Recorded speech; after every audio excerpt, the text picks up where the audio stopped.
Hello, BookTube. I once again have a ninja mail haul for you. A mail packages that were dropped off in the dead of night on the front porch, like Moses in the bulrushes. I don't know what'll be in here. There's a box, so it could be something good. And there's bound to be more mail today. Later on today, much later on today. I will post this when you're all awake.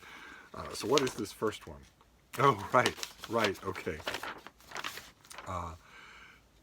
This is the the finished copy from W. Edgar Norton of one of the strangest books that will appear this year, I would think. This comes out in mid-April. This is the finished copy of Stephen Heyman's The Planter of Modern Life, Louis Bromfield, and the Seeds of a Food Revolution. I don't recall if we saw the advanced copy of this on this channel, but I open a lot of mail that I don't film. I really need to figure out what's going on there and fix it. A lot of times, mail hauls just fall apart into ranting or wandering or rambling or whatnot. Or they get interrupted, or I have company and the company doesn't want to film on camera, or one way or another. I need to get my mail haul act together. And this may have come in a mail haul that I didn't film. But now we have the finished copy. And it's strange. It's an odd book. In this book, the author unearths the story of Louis Bromfield, a Pulitzer Prize-winning writer who underwent a startling metamorphosis from a globe-trotting literary playboy to America's most famous farmer. While Bromfield's reputation has withered away, the ideas he planted at his experimental farm in Ohio inspired the organic food movement and popularized the tenets of environmentalism years before Rachel Carson's Silent Spring. As the pub sheet writer points out, Bromfield is completely forgotten now. A fascinating, unclassifiable figure, Bromfield, who lived from 1896 to 1956, once joked that his life was split between nightclubs and manure piles. His story begins in France, where he served as a volunteer ambulance driver in World War I and later became one of the most glittering and opulent members of the Lost Generation. Of all the young American novelists, the New York Times wrote in 1927, Bromfield is preeminently the best and most vital.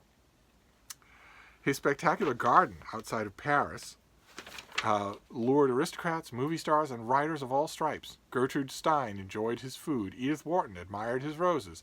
Ernest Hemingway boiled with jealousy over his critical acclaim. Millions savored his novels, which were turned into Broadway plays and Hollywood blockbusters, yet Bromfield's greatest passion was soil. After a life-changing journey to India, where he studied peasant farming methods with the organic movement's founding father, Sir Albert Howard, Bromfield left Europe on the eve of World War II and returned to his native Ohio. Horrified by the agricultural tragedy of the Dust Bowl, the rise of factory farms, and the growing reliance on harmful new chemicals, he bought 600 badly eroded acres near Mansfield and transformed them into a thriving cooperative farm called Malabar. You think I'm making all this up. I know. From his green and white farmhouse in Ohio's rolling Pleasant Valley, Bromfield launched a national crusade to improve America's relationship with the land. He pioneered the use of cover crops, contour plowing, large-scale composting, and a host of other soil-saving measures that are now foundations of sustainable agriculture.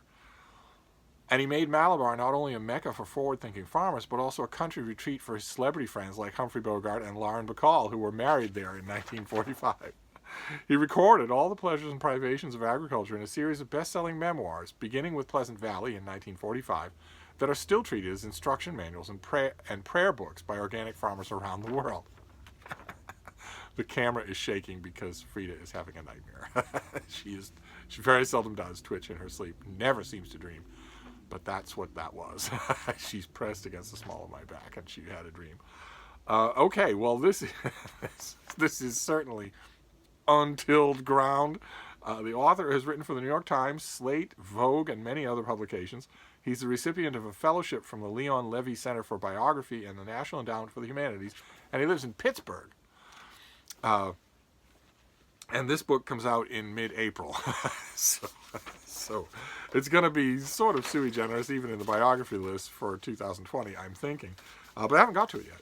So I'm glad to have a finished copy, a pretty finished copy, that does not have a faded sepia tone photograph on the cover. Imagine that. So we're off to a fine start. I think not only a biography, but I think a biography that's going to get reviewed unusually widely for a book about somebody nobody remembers. I think it's going to get reviewed widely because it's such a fascinating story. And because everybody eats organic. or a great many people do.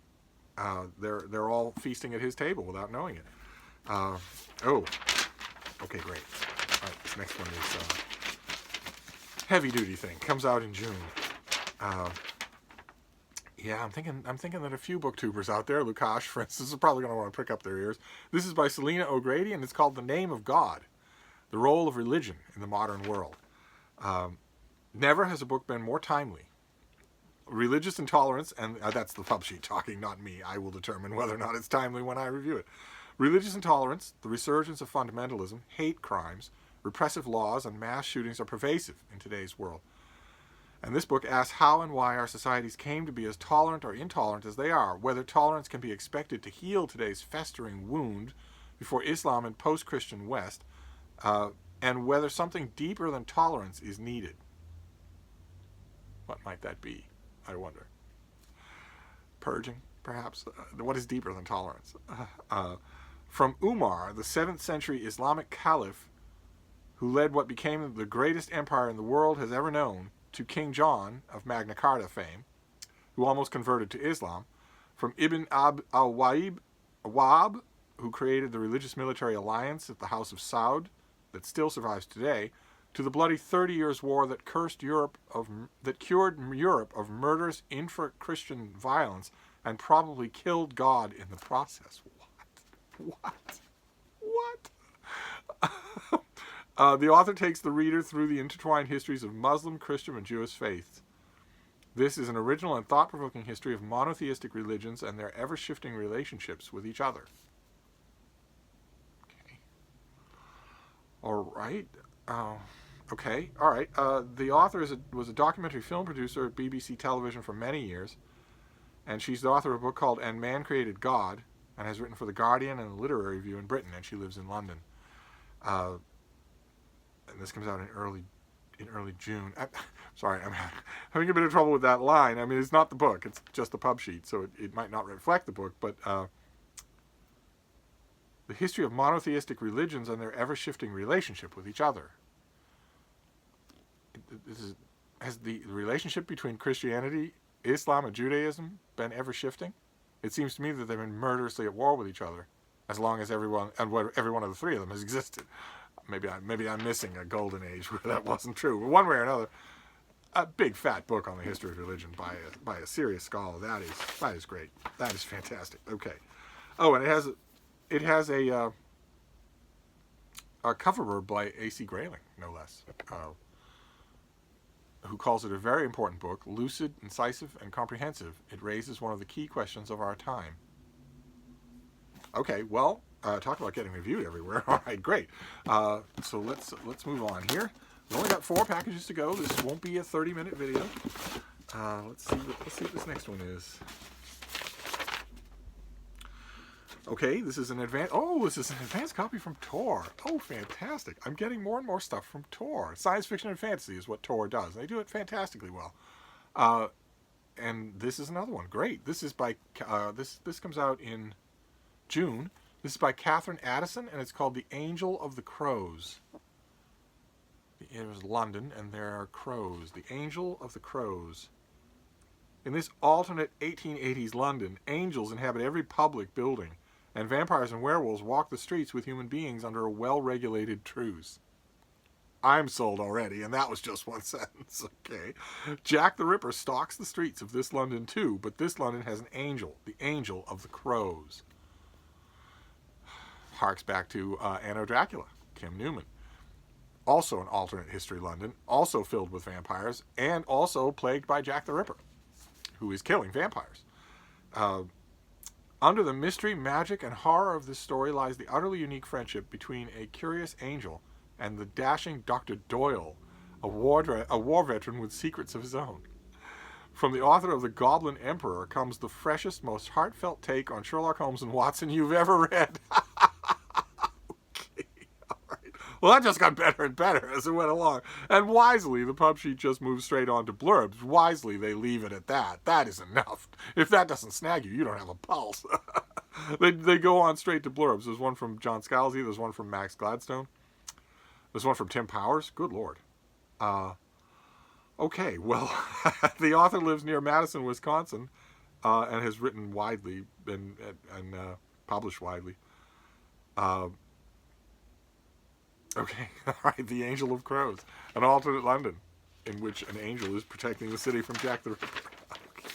Okay. And Sherlock Holmes and Dr. Watson thrown in. I'm sold. Absolutely sold. All right, and then the box. Then we have a box, and then we'll be done. There's quite a bit here that I want to read right away. Quite a bit, and that's always, for me, the sign of a great mail haul is when I want to read what's in it right away instead of just putting it on a shelf and waiting.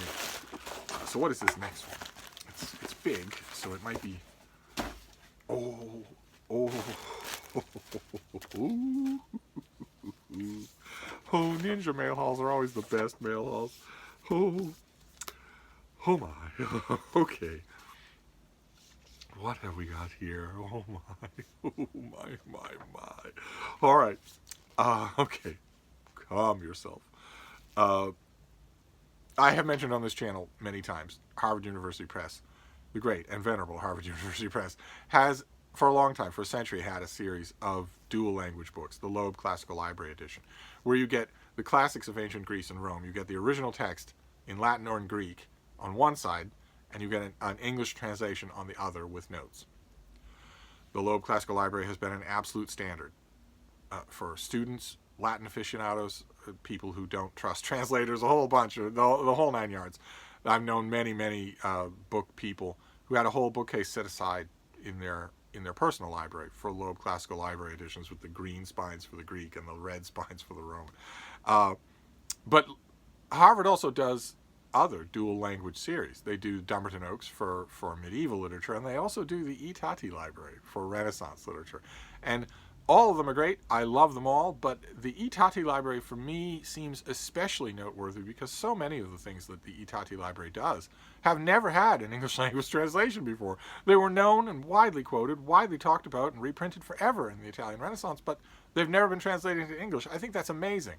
And even the ones that have been translated into English have never been translated widely, almost always not translated widely. For every one volume of Machiavelli in the E. Tati Library, for instance, or Tasso, who nobody knows Tasso anymore, but nevertheless, you know what I mean. For every one volume of a famous Italian Renaissance author, there are 10 for an author that only an Italian Renaissance wonk or somebody who has studied their literature is going to know. And here we have one such case. This is 2 volumes of the Miscellanies. Can you make that out? This is 2 volumes of the Miscellanies of, can you make that out? Of Angelo Poliziano. These are translated and edited by Andrew Dick and Alan Cottrell in 2 volumes. I have a very, very small thing here to read to you. What have we got here? Angelo Poliziano, who was born in 1454 and died in 1494. So, was an intense and hotly burning life that was over before it began, was one of the greatest scholar poets of the Italian Renaissance and the leading literary figure of Florence in the age of Lorenzo de' Medici. The poet's miscellanies including a first century published in 1489 and a second century unfinished at his death, constitute the most innovative contribution to classical philology of the Renaissance. Each chapter is a mini-essay on some lexical or textual problem which Poliziano, drawing on the riches of the Medici library and Lorenzo's collection of antiquities, solves with his characteristic mixture of deep learning, analytic skill, and brash criticism of his predecessors. Volume 1 presents a new Latin edition of the first century of the Miscellanies, and these volumes together present the first translation of both collections into any modern language. Did not see that, of course, you saw me open the box, so I didn't know. I didn't read that before I mentioned it, but that happens with the E. Tati Library all the time. This is the first modern language edition of the Miscellanies that's ever been done. Now, in 2020, for you to read, or request to your library. So these come out. Oh, these are March releases. These no specific date in March, but these are coming out soon, right around the corner. Oh, how lovely! So let me show you. Let me show you what I'm talking about. See, there we have the Latin on one side and the English on the other, and you also get a brief introduction and notes and a bibliography, and it's all very minimal. It's very much like the Loeb Classical Library, very much like the Library of America, where the editorial intervention is minimal.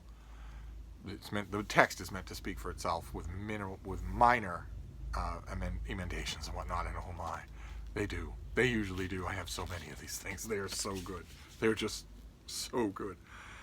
Oh, okay, well, as you heard from that description, Poliziano was in the heart of the Italian Renaissance. He wasn't some fringe figure out in the Veneto somewhere. He was in Florence with Lorenzo de' Medici. He was talking to Il Magnifico every day, every week. And if you had, as I say all the time about figures like him, if you had asked anybody in his day, in his circle, whose works do you think will still be published in 500 years? They'd have said, well, I don't know about this person, that person, and that, but Poliziano, certainly. Absolutely hip. We don't have any question there. They'll remember Lorenzo de' Medici, they'll remember Florence, and they'll still be reading Poliziano, and they're not. They're not, because this is the first English language translation ever of this complete thing. So, hats off to the Itati Library. Hats off to them. Fantastic. I've also reviewed a great number of these things over time. And if I remember, I'll leave a link to those reviews on this video just in case you're interested in reading about them. So there you go. That was our Ninja Mail Haul. That was pretty good for a Ninja Mail Haul. We have, and it spans all over the spectrum as well. Biography, history, science fiction, fantasy, and the classics. So we have Poliziano in English for the first time, and a complete and scholarly new edition of his Latin. Then we have The Angel of Crows by Katherine Addison. This is a fantasy in alternate London, in which careful truce allows London to be inhabited by all kinds of supernatural creatures. Then In the Name of God, a big new book about the history and relationship between the three monotheistic religions, the Abrahamic religions, how their relationships have changed over time, how it's affected the people living in the societies dominated by them, and so on and so forth. A perennial subject, but it can be done tediously, or it can be done really well. So I'll have high hopes for this. And lastly, The Planter of Modern Life, a new biography of Louis Bromfield, who is a strange figure, who flits in and out of the letters of Fitzgerald and Gertrude Stein and Ernest Hemingway, and yet has this weird double legacy. He has a literary legacy that's entirely forgotten, and which shouldn't be true. If the Library of America can do Robert Stone, they should be able to do Bromfield. But also he has an agricultural legacy that this book is going to concentrate on. That's going to be great. Surreal, but great. I mean, imagine if in 2020 I was holding up a book called, I don't know, The Light of Revelation, that was all about the prosperous and extremely influential side gig that Ernest Hemingway had as a creator of stained glass windows. You'd be, what? What are you talking about? Only this is even more than that, because no one's heard of Bromfield in 2020. So, great. I'm very happy with this. So if I get more mail considerably later today, we'll open that together too, and I will come to grips with these mail hauls. I'll come to grips with what's wrong with them. What's stopping me from focusing lately? I mean, some of it's circumstance. If I have company and they want to open the mail and they don't want to be filmed, well, that living company comes first. And if I wander off on some sort of tangent, I mean, I know that I always say that, especially in the comments field, when somebody condescends to me, I'm always quick to say this is my channel and I'll talk about whatever I want. But nevertheless, I don't think you come here to listen to 35-minute rant about the state of the U.S. government or anything like that. And and it's not fair to the books either. It's not fair to the books that when that happens in the middle of a mail haul, a little bit, but not the whole length of the video. And I don't know why that's been happening lately. And unfortunately, I don't have anybody to ask. Ordinarily in my life, when I have a question about anything, I immediately start asking people, why do you think that is? Friends and acquaintances and colleagues. I start asking people immediately, but nobody knows anything about BookTube. I can ask you, but you're not here. I wish you were, but you're not. So I don't know why it is. Is there a part of me that's... I don't know. I don't have any idea what it is. But one way or another, I'll get it back on track because I love mail hauls. So that's it for today. Five volumes. The Poliziano came in 2 volumes. So that's all for this morning. Now I'm going to let a few hours go by and let the sun properly come up, and then we'll do some more mail and new arrivals and all sorts of other stuff. Friday reads, for instance. I don't think I did a Friday reads last week. There'll be lots of stuff. You'll be seeing this face again today. Thank you, BookTube.